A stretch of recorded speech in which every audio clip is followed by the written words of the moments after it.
Thank you. Let's bring in someone who is the subject of one of those bounties, El Centro Sector Border Patrol Chief Greg Bovino and VETCOM founder Kate Monroe. Chief Bovino, to you first. I want to put this up on the screen because this is kind of a Snapchat message allegedly from the person who's going after you. $2,000 on information, $10K if you take him down. I know you've kind of joked about the fact that $12,000 is not much for a bounty, but it just amazes me how some of these illegal immigrants feel so protected that they can literally go out and commit crime without consequences, Chief.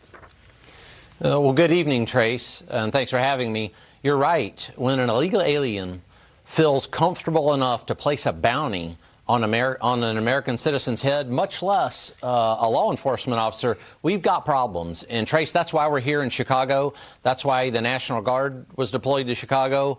And, a lot of problems here stemming from politicians' lack of caring for the citizens here in this great city.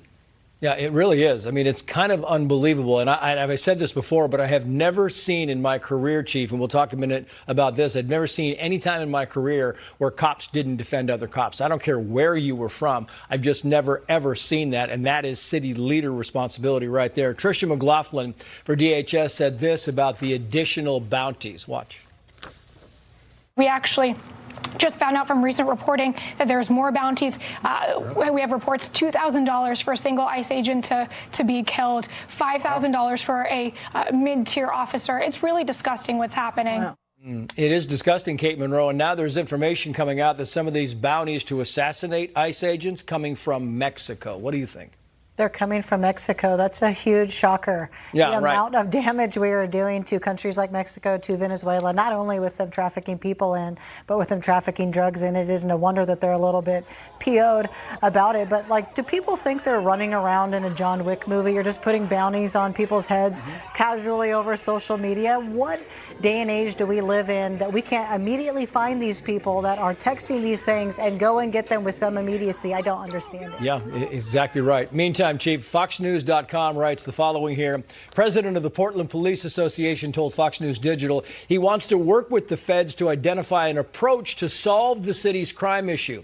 He says, quoting, "I am extraordinarily sympathetic to how concerned and afraid federal officers. I mean, there was a shooting in Dallas at an ICE facility. There are federal officers being hit by cars." So the political heads don't care, don't give a hoot about the ICE agents. But as we're seeing, finally, some of these police unions and chiefs are saying, this is ridiculous. We're on the same team.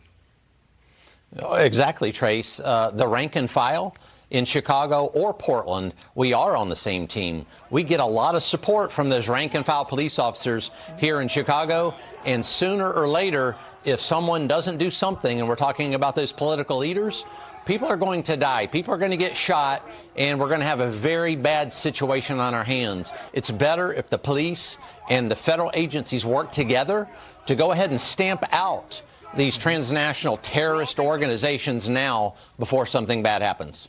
Very quickly, Chief, I'm just kind of, the whole point here is that can you imagine if a school shooting, some kind of major disaster, and the FBI comes in to help the local police, and the local people say, we don't need the FBI helping us here? That would never in a million years happen, and yet it's happening now.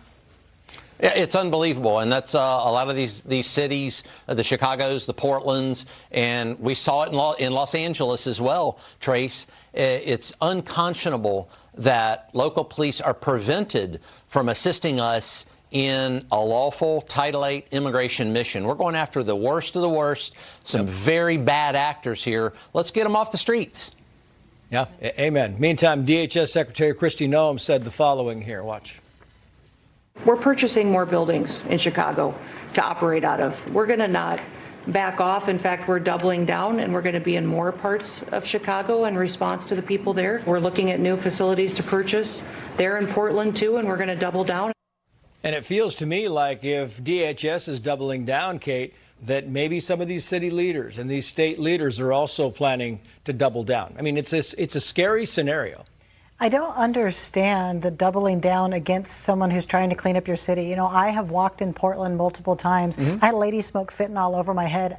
I almost had to go to the hospital. I have been standing where people are running after me in machetes in this city. This was before the whole ICE thing was even going on. Why are you prioritizing keeping illegal migrants here rather than your own business owners, your own citizens, keeping them safe? Why are you so comfortable thinking that you will get elected no matter what, that regular everyday Americans do not matter to you? ICE agents are also American citizens, have a modicum of respect for their duty. And not only American citizens, but in many cases, your neighbors. They live in Portland. They live in Chicago.